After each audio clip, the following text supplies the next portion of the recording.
제가 봤을 때는 주가 재평가는 여전히 진행형이다. 1분기부터 시장 컨센서스를 상회하는 실적이 나올 거로 보고 있고요. 가장 큰 배경은 역시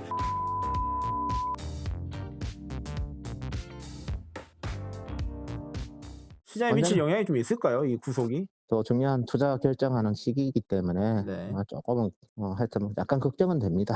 어쨌든 삼성전자 뭐 어차피 시스템으로 돌아가는 회사니까 그냥 기업의 펀더멘탈이야 큰 문제가 있겠습니까? 안녕하세요. 위대한 개미의 든든한 동반자 자이언트TV 추동기자입니다. 4만전자였던 삼성전자가 계속 오름세를 이어가더니 6만, 7만, 8만 고지를 넘어서 9만 전자를 오르락내리락 하고 있습니다. 일각에선 10만 전자가 멀지 않았다는 이야기가 나오고 있고요. 오늘은 시가총액만 340조가 넘는 경제공룡 삼성전자의 주가 그리고 반도체 산업 전반을 전망해 보고자 이렇게 찾아왔습니다.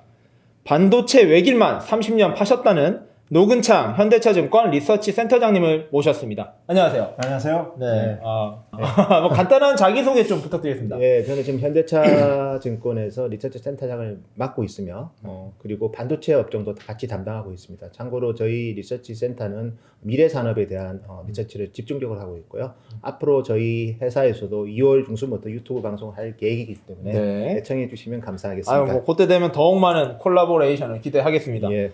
몸풀기로 시황 전망 한번 해보고 가겠습니다. 지금 코스피가 3,200까지 거침없이 연초에 네. 가다가 지금 살짝 조정 분위기예요. 지금까지 이 오름세 그리고 현재 상황에 대해서 좀 진단을 해주신다면요. 예, 좀 사실은 뭐 상당히 누가 보다도 약간 가속은 하고 있는 것 같아요. 네. 그렇지만 목적지를 향해서 가고 있기 때문에 다른 길로 가고 있지는 않습니다. 우리가 버블이다, 투기다 이런 얘기를 할 때 보면 주로 실적은 나빠지는데 주가만 오를 경우를 저희가 버블이고 투기라고 할 수 있고요. 지금은 뭐 가열은 돼 있지만 버블이 아닌 게 일단은 실적이 올해 상장사가 좋아집니다. 그래서 올해 코스피 상장사 EPS가 한 45% 증가하고요.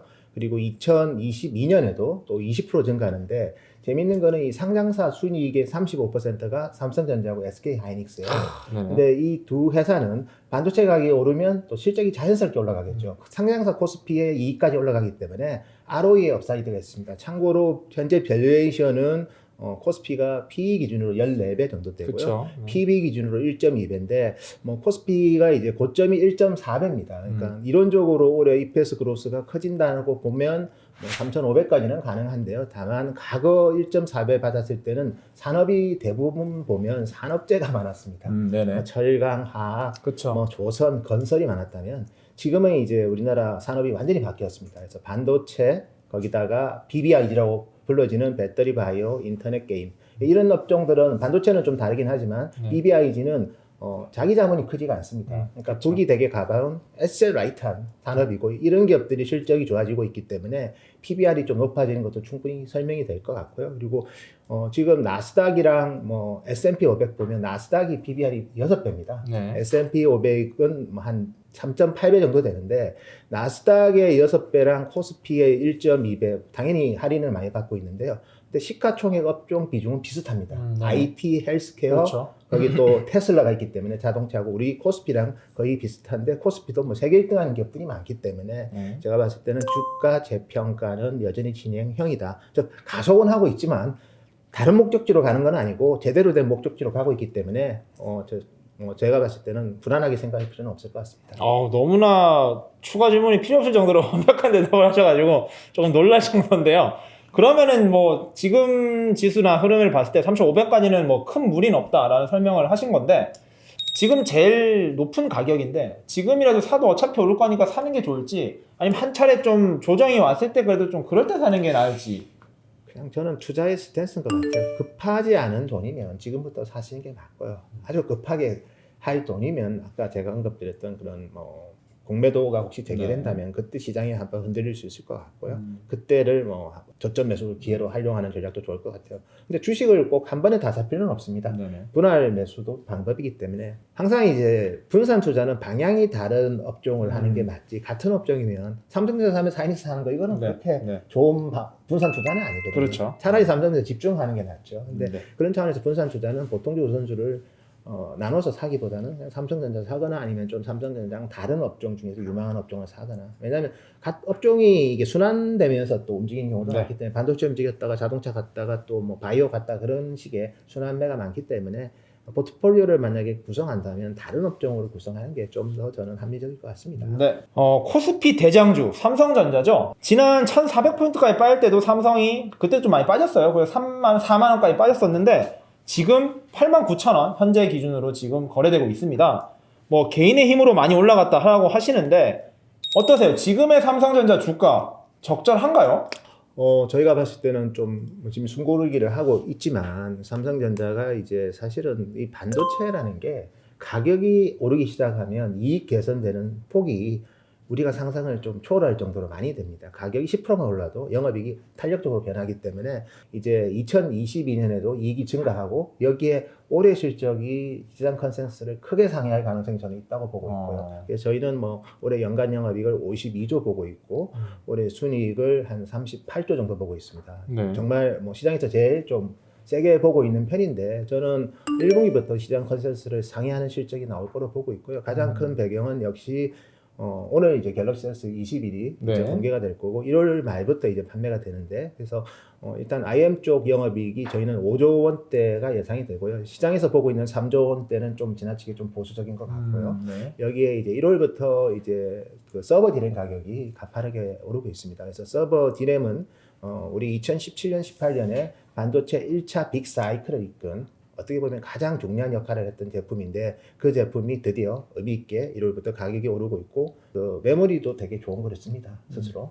그래서 LPDDR5가 원래 이제 S20부터 탑재가 됐는데 어쨌든 이번에는 좀 더 많이 탑재가 될 것 같고요. 그래서 전체적으로 S21이 단순하게 IM만 좋아지게 하는 게 아니라 삼성전자 메모리, 비메모리 그리고 삼성의 디스플레이까지도 같이 이제 견인하는 효과가 클 거기 때문에 저는 조심스럽게 1분기 실적에 대한 컨센서스가 높아질 때 주가는 한 번 더 레벨업 되지 않을까 그렇게 보고 있습니다. 네, 뭐 금방도 말씀하셨듯이 갤럭시 S21 사실 예전에 핸드폰이었지만 지금은 이제 종합 컴퓨터 같이 되어버렸잖아요. 그러면서 많은 메모리 그리고 카메라들이 들어가면서 이제 결국에는 21의 성과가 어찌 보면 실적과 직접 연결될 수 있겠다 이런 말씀이시잖아요. 1분기 실적은 어차피 소비자가 사는 경우도 있지만 이게 유통 채널에 또 축적하는 매출이 있기 때문에 1분기 실적의 가시성은 생각보다 높고요.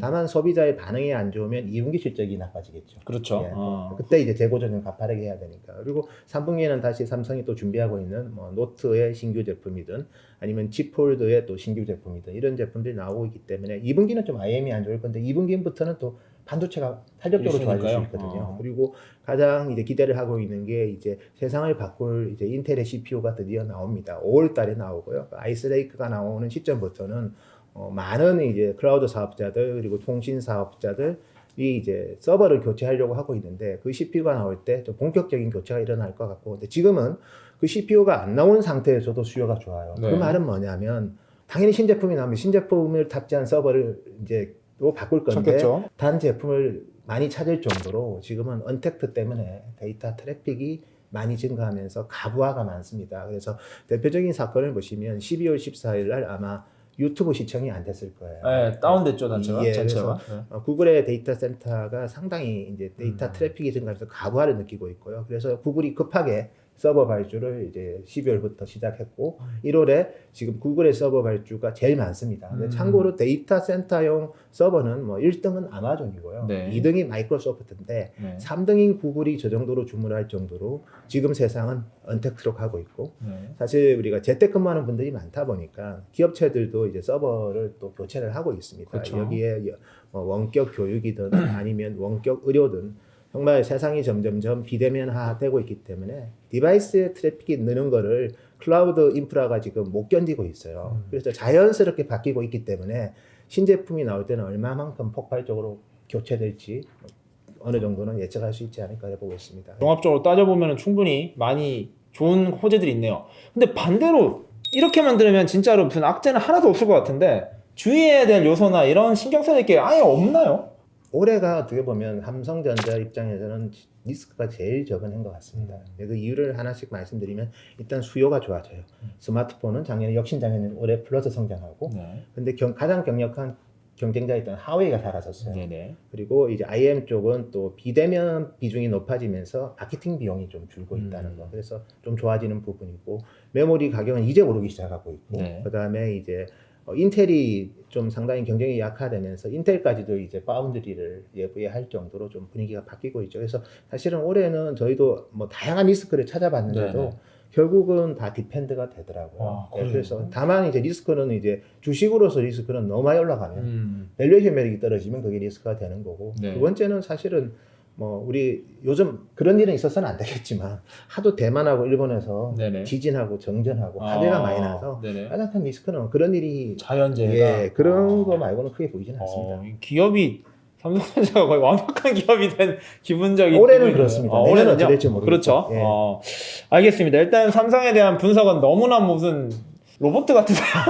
숫자도 다 아시고 그냥 꾹꾹 누르니까 다 나오셔가지고 깜짝 놀랐는데 자 최근에 또 재밌는 이슈가 삼성전자의 매수자 비율이 나왔는데 처음으로 개인이 그 가장 많은 포션을 가져갔다고 하거든요. 예. 이걸 놓고 이제 과연 이게 동학개미 운동의 승리로 봐야 되는지 뭐 기업으로 따지면 이게 리스크로 봐야 될지 이런 거에 대해서 좀 말씀해 주실 수 있으실까요? 우리 삼성전자가 액면 분할을 한 배경도 이제 다양한 이제 우리 개인 투자자들한테 기회를 주고 싶어서 네. 기업 분할을 했다고 전 들었고요. 네. 개인들이 어떻게 보면 단기 투자한다고 생각하는 분도 많은데 제가 아는 삼성전자 투자하실 분은 다 장기 투자고요. 오히려 기관들이 삼성전자 같은 경우는 한 매가 들어오면 팔아야 되니까 그런 차원에서 뭐 개인들은 그냥 투기적이라 그렇게 볼 필요는 없고 특히 삼성전자를 사는 분들은 정말 분기 배당만 해도 지금 저금리 1%가 안 되는 이런 금리 하에서 1년에 3% 가까운 배당을 주는데 또 4번 나눠서 주기 때문에 네. 상당히 좀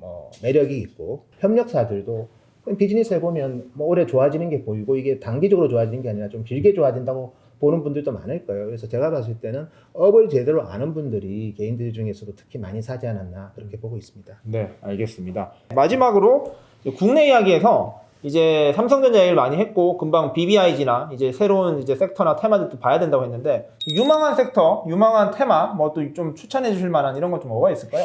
역시 2021년은 배터리라고 저는 봅니다. 배터리가 사실은 어떻게 보면 두 가지 색깔을 같이 갖고 있어요. 친환경이라는 컬러를 갖고 있고 또 배터리가 언택트 하면 좀 무슨 소리지? 언택트는 아무 상관이 없는 것 같지만 이제 우리가 지금 이번에 CES에서도 많이 나타났지만 정말 로봇들이 많이 보여주지 않습니까? 청소기 로봇부터 삼성보세, LG는 클로이에 근데 이게 코로나 때문에 상당히 많이 수요가 증가합니다. 그래서 우리가 지금 자율주행차 레벨 3를 뭐 계속해서 뭐 테슬라든 공개를 할 건데 이게 이제 레벨 4, 레벨 5가 자동차에는 당연히 필요하고요. 왜냐하면 이건 고속으로 달리기 때문에 다만 레벨 3 이하급의 기술만 있어도 이 무인 배달, 홈 로봇 이런 쪽에는 많이 장착이 되는데 전부 다 배터리가 들어가거든요. 네. 그런 쪽에다가 엔진을 달 수는 없지 않습니까? 다 모터로 구동을 하고 배터리가 작동이 되기 때문에 지금은 그 수요가 상당히 작은 니치 마켓처럼 보이지만 저는 매스 마켓이 될 수 있습니다. 그래서 배터리는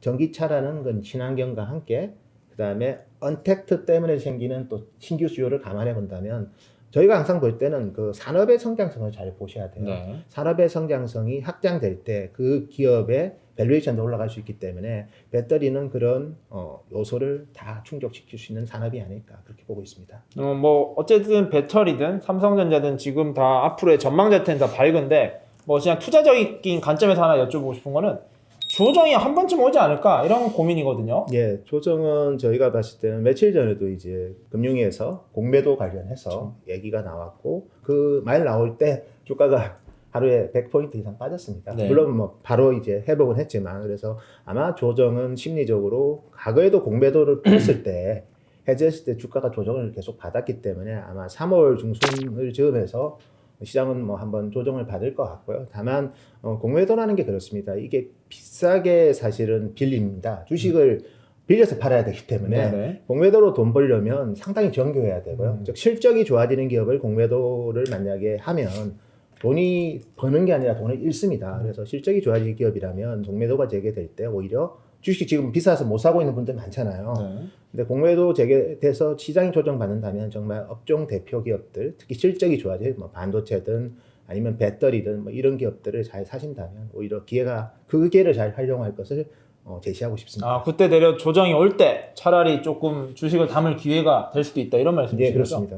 그럼 공매도 외에는 올해 좀 주의해야 될 대변수? 뭐 어떤 것도 있을까요? 역시 이제 당연히 저희가 예상한 거지만 미국 같은 경우에도 뭐 10년 국채 금리가 오르고 있습니다. 네. 금리 오르는 건 당연히 이제 달러를 많이 공급을 할 거기 때문에 금리가 오르는 거고요. 그래서 근데 이제 그런 기장금리 오르는 거에 대해서는 너무 민감하게 볼 필요는 아닌 게 아직은 뭐 1%대라는 게 여전히 낮은 수준이고 네. 다만 이제 연준에서 스탠스를 바꿀 수 있거든요. 이제 가열됐다. 그래서 기준금리를 올린다면 그거는 좀 얘기가 달라질 것 같아요. 근데 기준금리를 일단은 저희가 봤을 때는 향후 2년간 네. 올리기에는 세계 경제가 여전히 너무 안 좋기 때문에 그럴 네. 가능성은 없지만 혹시 리스크를 찾는다면 연준이 기준금리에 대해서 언급한다면 그때는 그 리스크가 될 것 같습니다. 왜냐하면 위험자산을 저희가 이제 좋게 봤는데 갑자기 안전자산이 좋아 보일 수 있죠. 왜냐하면 이자를 주는 그런 상품들이 많이 생길 수 있거든요. 네. 그러면 위험자산을 팔아서 글로 가고 싶은 머니의 시프트가 일어날 수 있습니다. 네. 그럴 가능성이 올해 내에 있을 가능성은 적지만 리스크를 찾는다면 그게 가장 큰 리스크가 될 수 있을 것 같습니다. 자, 지금까지 현재 국내 코스피 상황과 삼성전자를 비롯해서